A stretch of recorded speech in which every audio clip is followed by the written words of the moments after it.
A Guerra dos 100 Anos. Bom, antes do vídeo começar eu já te adianto que a guerra não teve 100 anos, ela teve 116 anos e começou por vários motivos, mas os três principais são a tensão em Flandres, atual Bélgica, devido a problemas econômicos, já que esse território pertencia à França e tinha dependência de matérias-primas da Inglaterra.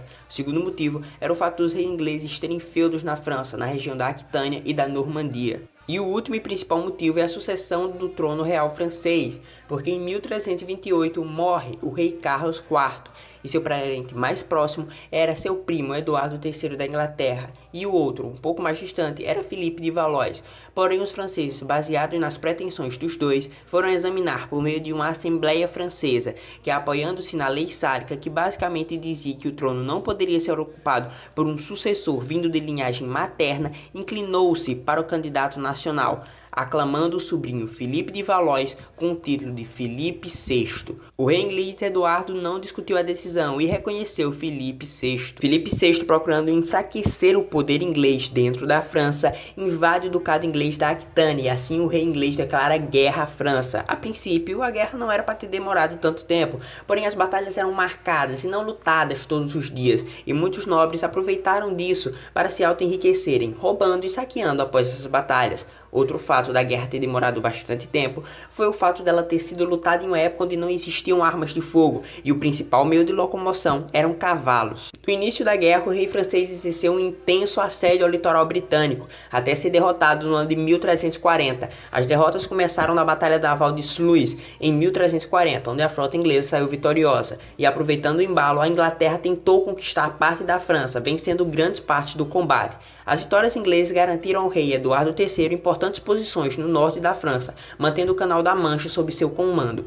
Isso deve-se muito a Flandres e ao Duque da Bretanha, que financiaram economicamente a Inglaterra nesse primeiro momento. A Inglaterra estava muito bem e o prejuízo francês só não foi maior graças à peste negra, que dizimou muita gente na Europa. Tempos depois da guerra havia sido interrompida pela peste negra, o rei inglês já havia conseguido um importante apoio do rei de Navarra, Carlos II, e também do seu filho, o príncipe de Gales, Eduardo. Esse período ficou marcado na história pelas seguidas vitórias dos ingleses, que conseguiram até aprisionar o sucessor do rei francês e posteriormente exigir um resgate.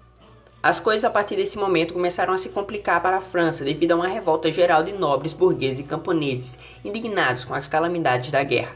Com isso, o filho de João o Bom foi obrigado a parar a guerra e negociar com o rei inglês Eduardo III, que ao assinar o tratado recebeu um bom pedaço do território francês. Com a morte de João II, então rei da França, que havia sido sequestrado pelos ingleses, seu filho, Carlos V, se negou a respeitar os tratados firmados em 1360.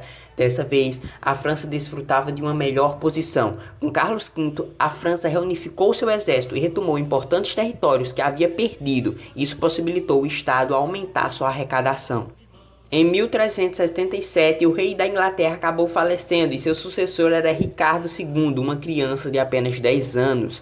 A Inglaterra continuou sob pressão até que a morte do rei francês em 1380 deu uma amenizada. Em 1389, o rei da Inglaterra, Ricardo II, alcançou a maioridade e viu que a guerra estava meio parada. Porém, ele tinha que lidar com as revoltas no campo, que a princípio não eram tão sérias, até que parte da nobreza ficou revoltada e levou Henrique IV ao trono inglês. Já na França, as batalhas foram mais complexas, e depois da morte do rei francês Carlos VI, uma criança de 12 anos assumiu o trono. Porém, os grupos internos alegaram que ele não tinha condições de tomar conta da França e começou uma guerra civil pelo trono real francês. Isso animou em muitos ingleses, que já haviam passado o trono para Henrique V, que partiu para cima da França e dominou vários territórios. E assim o rei Carlos VI, que conseguiu se manter no trono, foi obrigado a assinar um tratado de paz. E com isso a Inglaterra ficava com boa parte do território do norte da França, incluindo a capital Paris. Henrique V aproveitou-se e casou com a filha de Carlos VI e passou a ser herdeiro do trono francês, e com isso a Inglaterra passou a dominar toda a França, até que os dois reis faleceram e o trono ficou para Henrique VI, que era um recém-nascido, e então dois duques ingleses começaram a regência na França e na Inglaterra. Porém, Carlos VII declarou-se rei do território francês do sul, e assim a França ficou dividida em duas partes. Nesse contexto, uma camponesa visionária lança uma resistência e reúne um exército nacional e com seu bravo nacionalismo vai à guerra defender a França como sua nação, e ela recupera a maior parte do território perdido e no fim Carlos VII é coroado o rei da França e essa camponesa heróica e visionária, lembrada até hoje, Joana d'Arc, foi capturada e entregue aos ingleses e no fim acabou sendo queimada na fogueira. Bom pessoal, essa é a Guerra dos 100 Anos, espero que vocês tenham gostado. Se vocês gostaram, deixem o like, compartilhe com seus amigos e até a próxima.